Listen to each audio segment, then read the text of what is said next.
And so, I mean, how did this idea of Wikipedia evolve? Would you say it has been a vision that had been inside you, or did you one day take a shower and whoops, there was the idea, or did it just happen by coincidence? So how would you describe different pieces of it, I would say, fit different aspects of that idea. So in terms of the idea of a free encyclopedia for everyone, that did come to me sort of all of a sudden, but it came, as most things that occur to us all of a sudden, it didn't come out of nowhere. It came from a long period of thinking about open source software. So what I realized is that that kind of collaboration could happen beyond just software and be for all kinds of cultural works.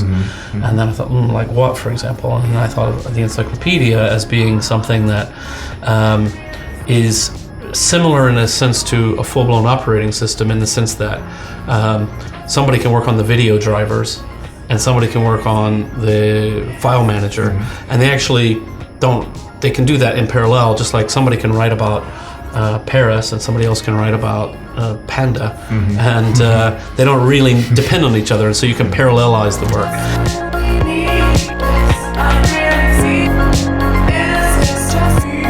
I mean, the big shift from the previous project, which was called Nupedia, to Wikipedia, was the wiki software, the very open nature, the ability for anyone to contribute very easily. That shift of model from let's just start small, let's just try to get something done, see how it goes, improve over time, was really essential, I would say, to the success. And it's actually informed my thinking a lot about a lot of things that, in general, one of the mistakes, for example, that I see a lot of young entrepreneurs making is they try to imagine sort of a priori the full business and the very complex business plan and really plan. They spend so much time planning they never actually do. And I think it's much better to not rush in blindly with no thought whatsoever, but to say at some point, look, we don't know, there are too many uncertainties.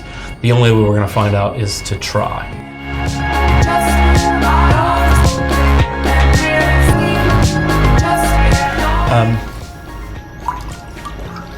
Hello. At the speed that things are going, it won't be that long until nearly everybody, 99.9% of everyone on Earth, will have access to the internet through a mobile device. That's a remarkable thing to contemplate, really. I mean, people can be quite cynical about, nobody talks to each other anymore, they just look at their phone. Well, I think that's a very narrow view of what human interaction really is about. Those kinds of deeper long-term connections are actually facilitated by this technology, and I think that's important. I think it's really kind of cool.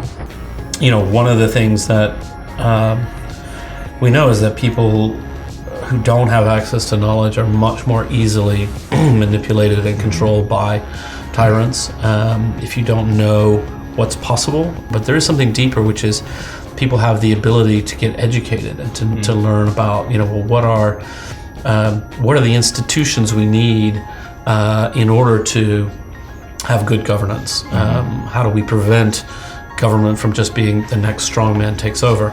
If anybody imagined that having a Facebook revolution or a Twitter revolution was going to mean Egypt would suddenly be transformed into Denmark or something, it's a lot harder and a lot longer than that, but it will come, and it will come because ordinary people have access to the tools that they need to help make that happen.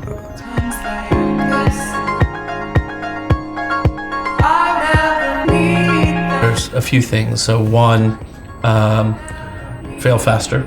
And so I think it's important to elaborate a little bit on what that means, which is, I think there's a lot to be learned from small, reasonably safe experiments. And so, trying something in a small way to see if it looks promising, and if it doesn't, then stop doing it. Not everything can be done that way, but I think that is a really powerful idea, because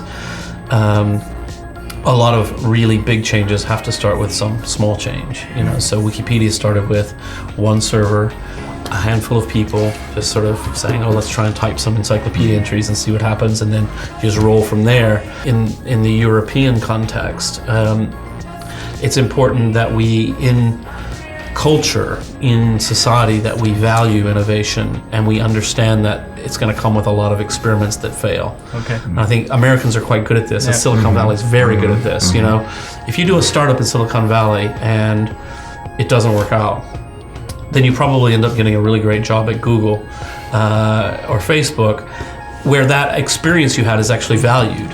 And so I think that's really important, and it makes for a much happier lifestyle as well. If people can try things that are cool and they don't work out, and everybody goes, "Yeah, it was really cool that you tried that." You know, that's good. Has there been any moment in your world when you became aware that you have contributed to something that really changed the world, where you said, so wow, unbelievable that it was me, or was it just a very sequential thing that it just became natural? Or Yeah, I would say every morning. It's like, wow, really? Amazing. I'm just this goofy guy who types a lot, you know. So.